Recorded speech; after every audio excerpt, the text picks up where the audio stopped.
Yo, I just wanted to film a quick and dirty tutorial on which capo to choose and how to apply it to your guitar. So starting off, there are a couple different kinds of capos, and the one that really drives me nuts is the one that has the handle mechanism oriented so that it's behind the guitar neck when you use it. You see how all the machinery is back here?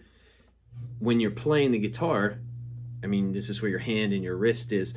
And so this to me makes absolutely no sense. So when I'm purchasing a capo, I certainly avoid the ones that have the handle and the mechanical part of it behind the neck.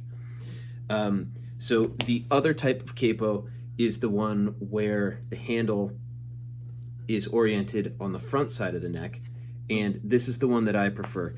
It makes so much more sense. I mean, if you see back here, there's nothing going on to get in the way of my hand. Everything, all the bulk of it is above and in front of the neck.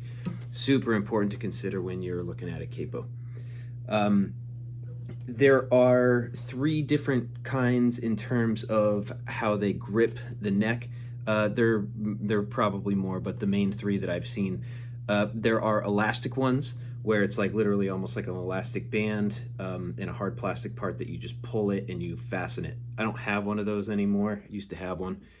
The other kind are the ones that are a sort of like a spring-loaded or an adjustable tension gauge.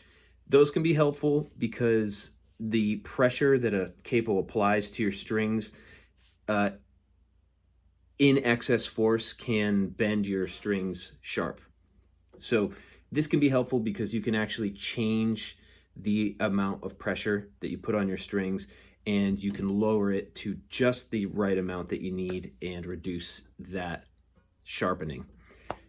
The other kind is a non-adjustable one, and these ones, think of this one as kind of like a smart capo. This one is not. And by this one, I mean the ones with the spring loaded. This one kind of is smart and stupid because it's got the spring, but it's got the mechanics behind the neck. Don't like that at all. Mechanics behind the neck ruins it completely for me. This one does not have the tension adjustment. You just put it on and it is what it is. The different styles vary in price.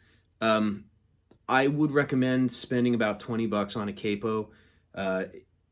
More than that, I feel like that's a little unnecessary. Less than that, you can end up getting capos with cheaper components, and the spring tension tends to lose its strength after a while, and you don't want that because then the capos are basically worthless.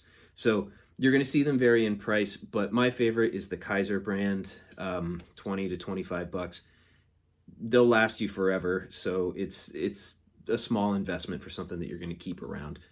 One of the benefits of having a capo is that it can allow you to play the chord voicings you're comfortable with, like open chords, but in various locations, so you can create new and interesting sounds for your songs. Another benefit is that if you're somebody that finds it hard to press down the strings, you have issues with hand grip, or your guitar has super high action, meaning that the strings are very high off of the neck, you can use a capo on, say, the second fret, and it lowers the action of the strings for the rest of the guitar neck. And finally, as promised, here's the sequence that you want to do it in. So, number one, take the capo and open it all the way so that the clamp is completely open. Then hover it over the fret where you want it to be. And then you're going to press with the clamp still open. You see my clamp is still open.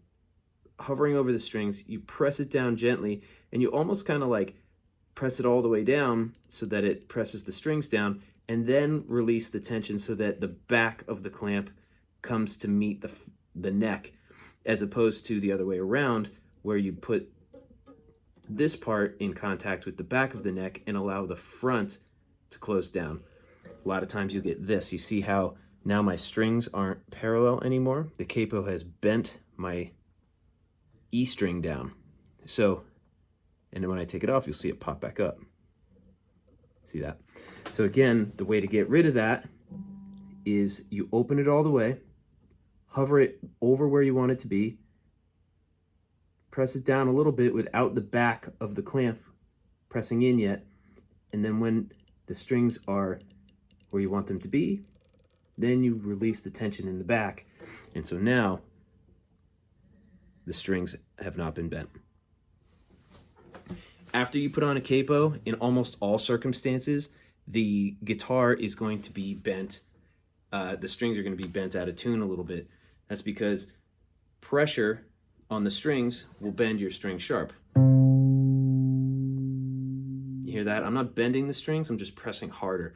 And so a capo creates that same tension. And when you use a capo without an adjustable tension, you're going to get that almost all the time. One thing that's a pain in the ass is that the capo doesn't bend all of the strings out of tune equally. It will bend the lower strings, your E, A, and D, out of tune more than it does your higher strings. So that means if you're playing a set and you throw on a capo and you think, oh, I'm just playing solo, I don't need to retune, I might be sharp, but I'm in tune to myself at least. That's not going to be the case because, again, these three strings, the lower strings, are going to be most likely bent out of tune more than the other ones. So in review, get yourself in tune before you put the capo on, open it all the way, hover it over where you want it to be, just kind of press it down so that you lock the strings in place before you release the back clamp.